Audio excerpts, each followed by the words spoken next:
Jumpa lagi dari TV. Katanya si Realme 9 Pro Plus ini selain performanya tinggi untuk kelasnya, dia juga bisa menawarkan kamera kelas flagship. Apa iya kamera kelas flagship? Smartphone dengan harga 4-5 juta ini tampaknya bakalan menantang banyak pesaing ya. Ya, ini adalah Realme 9 Pro Plus. Realme menjelaskan kalau varian Pro Plus itu adalah strategi terbaru Realme untuk memperkenalkan fitur-fitur flagship ke dalam smartphone kelas mid-range. Fitur flagship apa aja yang ada di sini? Kita mulai dari buka boxnya dulu aja. Isi boxnya tentunya ada unit dengan sebuah screen protector yang sudah terpasang.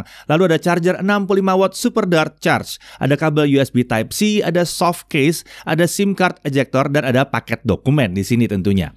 Untuk desain, Realme menyebutnya sebagai light shift design. Back covernya ini bisa berubah warna di bawah sinar matahari ataupun sinar ultraviolet. Cukup disinari 3 detikan aja, nanti warnanya udah bisa berubah jadi seperti ini. Kalau nggak disinarin lagi, ya sekitar 3-5 menit juga dia balik normal ya. Nah, untuk material frame-nya tentunya dari polikarbonat. Untuk back cover nggak disebut Realme dari materi apa ya, tapi rasanya sih solid ya di sini ya. Untuk opsi warna ada Aurora Green, Sunrise Blue, dan untuk yang kita pakai ini lagi-lagi Sunrise Blue ya. Nah, untuk dimensinya ini 160,2 x 73,3 x 7,99 mm. Jadi lumayan tipis dengan bobot juga tidak terlalu berat di 182 gram. Untuk sisi kanan kita lihat ya, di sini ada tombol power, di atas ada mikrofon, sementara di kiri ada slot SIM card. Ini dual SIM tanpa slot micro SD. Iya, ini dual SIM tanpa micro SD. Lalu ada tombol volume. Di bawah ada headphone jack, ada mikrofon, ada port USB Type-C, dan ada speaker. Ini adalah speaker stereo ya. Pasangannya ada di bagian earpiece. Stereo speaker ini sudah mendukung fitur Dolby Atmos. Jadi kualitas suaranya ya lumayan oke untuk kelas menengah. Tingkat suara antara bagian earpiece sama yang di bawah juga tidak terlalu jauh sih, nggak terlalu jomplang bedanya ya. Nah, masih di sisi depan kita lihat di dekat earpiece ini ada kamera selfie di layar dengan bentuk punch hole. Ini adalah kamera selfie 16 megapiksel f2.4 dengan kemampuan perekaman video sampai dengan 1080p 30 fps. Oke, kita lihat sekarang layarnya. Ini adalah layar 6,4 inci 2400 x 1080 atau Full HD, di sini Full HD Plus ya. Ini adalah layar 90 Hz Ultra Smooth Display. Loh, kok kalah sama adanya? Nanti kita bahas ya. Untuk touch sampling rate 360 Hz di sini. Dan dia sudah pakai Corning Gorilla Glass 5. Dan tentunya ini adalah sebuah layar AMOLED. Jadi ya mungkin kalau adiknya pakai IPS 120, kakaknya pakai AMOLED 90. Udah oke sih 90 juga ya. Dalam pengaturan layar dia punya 4 mode warna. Jadi kita bisa coba tes masing-masing modenya. Hasilnya memang terbukti bahwa layar Realme 9 Pro Plus ini berkelas. Iya, berkelas banget nih kalau kayak gini ya. Nah, dari hasil tes itu juga menunjukkan bahwa maksimum brightness di ruangan indoor, di dalam ruangannya itu sekitar 420 nits. Ini cukup tinggi untuk indoor. Klaim Realme dia bisa mencapai 1000 nits. Ini kalau dia ada di kondisi di bawah terik matahari. Jadi sensornya harus mendeteksi ada sinar yang terang banget baru dia bisa mencapai 1000 nits. Dan memang kalau di luar ini gampang kebaca ya isinya ya. Nah, di layar ini juga terdapat in-display fingerprint sensor yang bisa berfungsi sebagai, ini menarik, pengukur detak jantung. Iya, ada fitur-fitur spesial di sini. Di sisi belakang ini adalah satu kamera utamanya ya, LED flash, dan ada juga logo Realme di sini. Sensor kamera utamanya adalah salah satu komponen kelas flagship. Ini adalah sensor Sony IMX766. Ini biasa ditemukan di smartphone kelas 10 jutaan ke atas. Dan yang luar biasanya, Realme memberikan optical image stabilizer di kelas harga segini. OIS adalah fitur yang langka ya untuk smartphone mid-range. Umumnya OIS itu adanya di kelas flagship atau yang mendekati flagship. Kalau kalian mau tahu detail kemampuan perekaman video kameranya bisa cek di sini ya. Yang jelas resolusi videonya bisa lebih tinggi ketimbang varian Pro-nya yang mentok di 1080p 30 fps. Yang di sini 1080p 60 fps bisa, 4K 30 fps juga bisa. Nah gitu dong, paling nggak ada 1080p 60 lah ya. Oke, untuk jeroannya, untuk SoC atau chipset atau prosesor dia pakai MediaTek Dimensity 920. Untuk spek detail dari yang satu ini udah pernah kita buat video khusus ya mengenai SoC ini. Intinya ini memang adalah SoC kelas menengah yang kenceng. Nah, kemudian untuk RAM dan storage-nya ada dua pilihan, ada varian RAM 8GB dengan storage 128GB atau varian 8GB dengan storage 256GB. Jadi bedanya di storage-nya ya. Untuk baterai dia 4500 mAh dengan charger 60 watt super dart charge. Ini charger memang yang dikasih adalah 65 watt, tapi Realme mengatakan kalau kemampuan chargingnya itu ada di 60 watt. Untuk fitur keamanan dia punya in-display fingerprint ya, fingerprint di layar, lalu ada face unlock juga.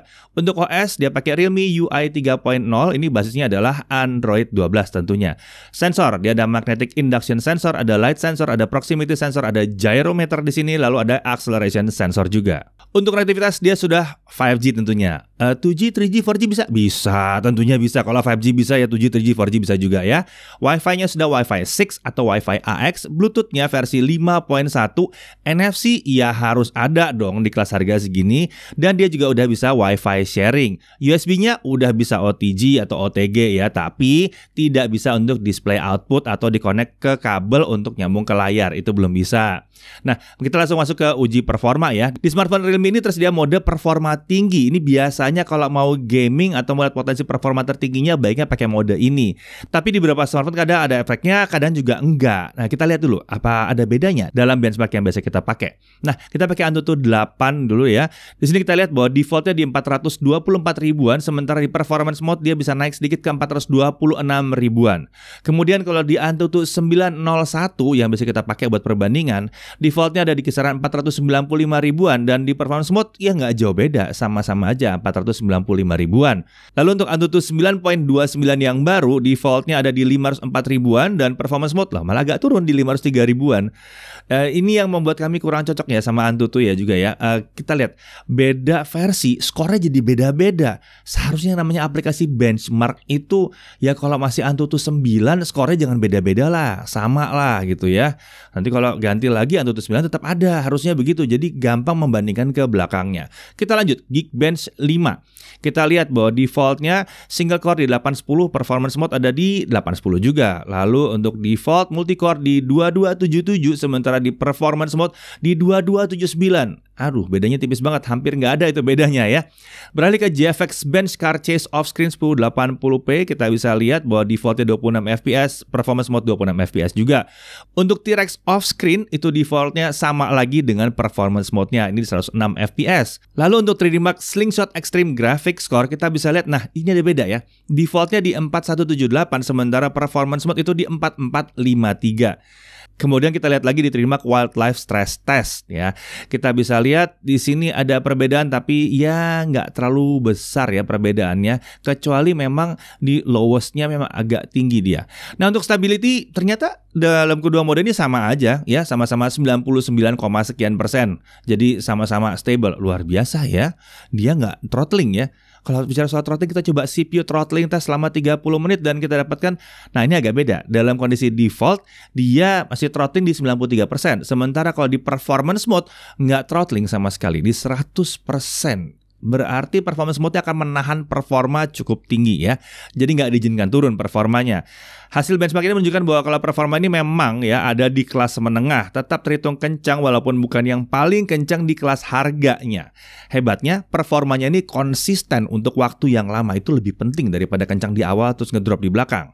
Kita langsung ke tes gaming aja dan kita langsung pakai performance mode aja. Kita lihat di sini Genshin Impact settingnya lowest 60 fps, frame rate kita ukur dengan UI Test Perf Dock, dan setelah sekitar 10 menit dimainkan dipakai traveling itu dapat sekitar 35 sampai 45 fps. Kalau battle udah pasti lebih berat. Di sini kita lihat bisa dapat sekitaran 25 sampai 35 fps. Lalu kita lanjut mainkan lagi sampai total kurang lebih 30 menit, frame rate-nya masih sama aja. Jadi memang performa SoC ini bisa bertahan untuk waktu yang cukup lama, bahkan tanpa pendingin ekstra sekalipun. Singkatnya, SoC ini cukup kuat untuk main Genshin Impact dengan nyaman. Kalau kalian mau versi rankingan kita yang kemarin, rankingnya adalah C+. Kita lanjut ke Mobile Legends. Di beberapa smartphone udah bisa frame rate di atas 60 fps, tapi sayangnya di sini belum dibuka, jadi masih mentok di 60 fps aja. Dengan setting ultra, ya hasilnya ya 60 fps lancar aja, udah nggak ngerasain frame dropnya mengganggu sama sekali. Kita lanjut ke PUBG Mobile. Setting yang terbuka adalah maksimumnya di HDR Ultra atau Smooth Extreme. Setting 90 FPS belum ada di sini sayangnya ya. Nah, kita coba di HDR Ultra, hasilnya ya 40 FPS rata. Harusnya sih ya mau dipakai 60 FPS juga kuat, tapi setting defaultnya ya masih segini-segini aja nih. Butuh kerjasama khusus dari Realme dengan developer PUBG sepertinya. Atau kalau kalian tahu caranya untuk ngoprek sendiri ya silahkan loh, silahkan ya. Nah, kita lanjut ke Modern Warship. Settingnya adalah medium, semua efeknya nyala, FPS di 120. Hasilnya lagi-lagi, wow, ini cukup memuaskan lah hasilnya ya. Ini cukup mantap di sini. Lalu kita lanjut ke Asphalt 9. Sayangnya di sini setting 60 FPS belum terbuka, jadi frame rate maksimum di 30 FPS saja. Walaupun begitu, ya tetap bisa dibilang ini mulus, nggak terasa lag atau ada frame drop yang mengganggu. Cuma memang opsi 60 FPS ini nggak dibuka ya, memang untuk semua smartphone. Jadi ya wajar-wajar aja lah kalau di kelas menengah masih dapat 30 FPS. Beralih ke Subway Surfer, ini adalah salah satu game yang kita harapkan bisa jalan di atas 60 FPS. Tapi sayangnya ketika masuk game, refresh rate-nya otomatis nge-switch ke 60 Hz. Jadi ya walaupun kita setting di 90 Hz, frame rate-nya tetap ketahan di 60 FPS aja, nggak bisa naik. Oke, kita lanjut ke tes suhu ya. Genshin Impact 30 menit, kita lihat bahwa di layar terpanas di 43 derajat Celcius, sementara bodi belakang terpanas di 43 derajat Celcius juga. Ini suhu yang dihasilkan masih terbilang lumayan wajar mengingat performanya yang cukup kencang ya. Di tangan sebetulnya nggak terlalu terasa panas karena framenya kan polikarbonat ya, serta titik panasnya terpusat di area modul kamera, jadi sisanya tergolong adem. Yang jelas tangannya aman lah ya. Oke, kita lanjut ke tes baterai. Video playback 1080p kita dapat 20 jam 25 menit. Ini terbilang udah oke, walaupun nggak segila varian Pro-nya yang bisa 27 jam, itu gila sih ya. Tapi ini udah cukup oke di 20 jam 25 menit. Lalu untuk charging dengan charger bawaannya 0-50% itu hanya butuh waktu 18 menit. Sementara dari 0 sampai full 100% dia hanya butuh waktu 50 menit saja. Ini terbilang sangat kenceng ya untuk kelas menengah. Tapi di akhir-akhir memang di 90% terakhir dia memang ngerem. Ya hal yang cukup wajar untuk memastikan bahwa baterai tetap awet jangka panjangnya. Lalu untuk main Genshin Impact 30 menit lowest 60 FPS kita dapat penurunan baterai sekitar 13%. Ini bukan hasil yang terbaik, tapi mengingat baterai 4500 mAh ini terhitung wajar. Nah sekarang mari kita beralih ke pengujian kamera, tapi tentunya bareng sama Chris ya. Oke, jadi di tangan saya kali ini sudah ada Realme 9 Pro Plus nih teman-teman. Jadi langsung aja kita lihat kemampuan kameranya seperti apa. Seperti biasa, kita mulai dari kamera selfie-nya dulu. Ini saya lagi rekam pakai kamera selfie-nya dengan resolusi Full HD 30 fps. Hasilnya kurang lebih seperti ini. Yang pertama pengen saya lihat tentunya adalah kemampuan audionya dalam menangkap suara. Ini saya nggak pakai mikrofon eksternal. Suara yang kalian dengar ini adalah suara dari mikrofon Realme 9 Pro Plus langsung. Kalau saya boleh menilai, ini kualitas mikrofonnya udah bagus banget sih Realme 9 Pro Plus ini ya. Udah di atas rata-rata kelas menengah lah. Tapi masalah besarnya adalah kalau kalian lihat video ini, mulut saya dengan suara yang kalian dengar itu nggak sinkron, itu memang dari kameranya seperti itu ya. Ini seperti memang masalah software yang harus diperbaiki lagi oleh Realme. Dan seterusnya saya juga akan menggunakan mikrofonnya si Realme 9 Pro Plus ini, tapi akan saya voice over via ruangan indoor aja. Dari segi gambarnya sendiri untuk video, menurut saya udah bagus.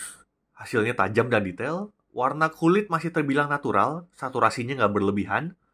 Kalau dari segi stabilizer juga nggak ada masalah. By default videonya udah stabil banget. Dari mic range masih cukup oke gelap terangnya. Cuma ya kalau udah backlight kayak begini memang agak susah. Oleh karena itu Realme punya fitur AI Highlight Video nih. Ini bedanya antara pakai dan tidak pakai untuk video kamera selfie-nya. Untuk kondisi malam hasilnya kayak begini. Noise-nya ampun ya. Detailnya juga udah hilang. Kamera selfie-nya agak kurang bisa diandalkan nih kalau udah gelap kayak begini. Lanjut ke video utamanya. Hasilnya kayak gini kalau buat objek orang. Detailnya jelas paling tinggi ya. Itu pori-pori wajah sampai bisa kelihatan. Menurut saya sih ada sedikit efek oversharpening juga sih. Kontras terasa tinggi, warna kulit agak kurang natural sebenarnya. Wajah saya nggak se-orange itu kok. Dan baju saya ini aslinya warna hijau ya, tapi di sini lebih ke arah biru warnanya. Urusan dynamic range juga paling oke handling pencahayaannya, jadi nggak ada masalah. Cuman kalau memang butuh dynamic range ekstra, dia juga ada fitur AI highlight videonya untuk kamera utamanya. Hasilnya kurang lebih seperti ini antara pakai dan tidak pakai. Kalau dari segi stabilizer, videonya udah stabil banget. Sampai resolusi Full HD 60 pun hasilnya tetap stabil ya. Cuma satu hal aja sih yang agak disayangkan. Yaitu resolusi 4K 30-nya itu nggak distabilkan. Hasilnya kayak begini nih jadinya.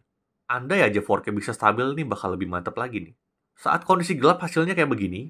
Noise-nya terbilang minim. Kemampuan menangkap cahayanya oke nih untuk sensor utamanya, jadi gambar masih bisa terang dan jelas. Sayangnya efek jitter dari IIS masih terasa di sini nih. Sepertinya dia pakai 100% IIS ya, OIS-nya nggak dipakai. Karena saat saya cek pas mode video, OIS-nya itu seperti nggak jalan ya. Coba kalian bandingkan kalau lagi mode foto kayak begini. Seperti yang kalian lihat kalau di mode foto OIS-nya bekerja ya. Dari segi autofocus kameranya aman, nggak ada masalah saat terang. Kalau misalnya udah kondisi gelap banget, memang nggak secepat saat terang sih, itu wajar. Tapi hebatnya dia masih tetap berhasil fokus. Kalau kamera ultrawide-nya hasilnya kayak gini, detail jelas nggak sebaik kamera utamanya ya. Dari segi warna antar kamera jelas ada pergeseran, jadi memang nggak bakal sama persis warnanya dan itu wajar. Tapi sebenarnya kalau dari segi akurasi warna, kamera ultrawide-nya ini lebih mendekati asli daripada kamera utamanya. Warna hijau di baju saya sekarang bener kalau di kamera ultrawide-nya. Overall videonya udah oke, sudut pandangnya cukup lebar, stabilizer juga bekerja dengan baik. Saat kondisi gelap hasilnya kayak begini. Karena sensornya nggak sebesar kamera utama, ya wajar ya kalau hasilnya jomplang kayak begini saat low light. Menurut saya baiknya pakai pas terang aja ya.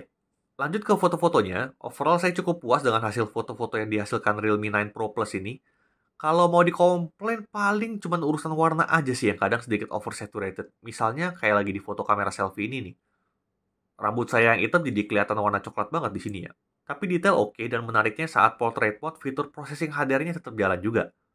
Kondisi terang hasil bagus udah biasa ya. Yang saya cukup takjub di sini adalah saat kondisi malam hari seperti ini.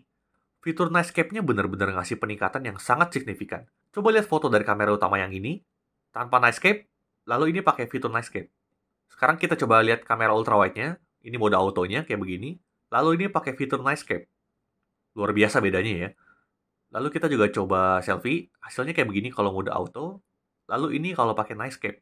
Kalau di selfie mungkin nggak terlalu kelihatan ya dari segi pencahayaan, tapi saat di zoom, kelihatan jelas foto jadi lebih detail. Good job Realme. Untuk perpaduan dengan SoC MediaTek, kali ini tuningan kameranya udah lebih oke. Untuk fitur ekstra dia punya dual view. Ini contoh hasilnya kayak begini. Slow motion dia juga punya. Dia bisa Full HD 120 fps, hasilnya kayak begini. Saat pindah ke 240 fps, dia otomatis jadi 720p ya. Lalu pindah ke 480 fps, dia balik lagi ke 1080p atau Full HD. Tapi seperti yang kalian lihat, ini bukan 480 fps asli ya. Slow-mo-nya itu nggak mulus. Kalau yang 960 fps ini interpolasi software ya, kelihatan. Dan cuman bisa rekam sepersekian detik aja, jadi ini timingnya mesti pas banget. Tentunya nggak ada kamera smartphone yang sempurna ya. Ada beberapa poin yang saya kurang suka, jujur aja.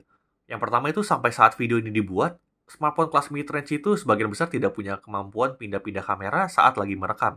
Jadi kalau mau pindah kamera harus matiin dulu, pindah kamera, lalu rekam lagi. Ini memang urusan fitur prosesor serta optimalisasi dari produsennya juga sih. Yang kedua adalah kualitas kamera ultrawide-nya lumayan jomplang dengan kamera utamanya. Ya memang masih jarang banget sih ada produsen yang mau ngasih kamera ultrawide bagus untuk kelas mid-range ya. Selain hasil foto jomplang, videonya pun juga sama jomplangnya. Lalu berikutnya yaitu video 4K 30fps belum distabilkan, OIS-nya pun jadi nggak aktif. Entah kenapa ini hal yang umum terjadi sebenarnya di kelas mid-range ya. Memang masih sedikit sekali ada yang bisa ngasih 4K 30 stabil. Kesimpulan kameranya untuk harga 5 jutaan, kamera utamanya termasuk yang sangat bagus. Sampai saat video ini dibuat baru Realme aja nih yang bisa ngasih sensor Sony kayak di flagship, serta dikasih juga fitur optical image stabilizer. Ini luar biasa sih. Tapi apakah pengalaman kameranya secara keseluruhan layak dibilang seperti flagship papan atas? Ya tentunya enggak ya. Turunkan ekspektasi kalian. Kemampuannya masih jauh dari kata flagship ya. Masih terbilang pas aja untuk kelas mid-range. Oke, sekian dulu tes kameranya. Kita lanjut lagi ke pembahasan berikutnya. Ya, jadi gitu ya hasil kameranya. Sensor Sony plus fitur OIS-nya memang beneran bisa ngasih pengalaman kamera yang keren di sini. Oke, kita uji lagi yang lain. Netflix gimana? Tentunya L1 bisa nonton HD di sini nggak ada masalah. YouTube HDR bisa juga di sini. Touch delay ini aman, layarnya sangat responsif. Kita bisa pakai untuk main real drum atau game-game rhythm sekalipun tuh nggak ngerasain adanya stutter yang random kayak seperti yang itu tuh ya. Yang di sini nggak ada tuh stutter yang random, aman ya. Untuk screen recording, Realme udah punya screen record bawaan yang oke. Fitur basicnya seperti rekam suara internal itu bisa. Lalu bisa juga pilih FPS dan pilih bitrate. Itu semua udah tersedia. Jadi pakai bawaannya aja itu udah asik nih untuk screen recording.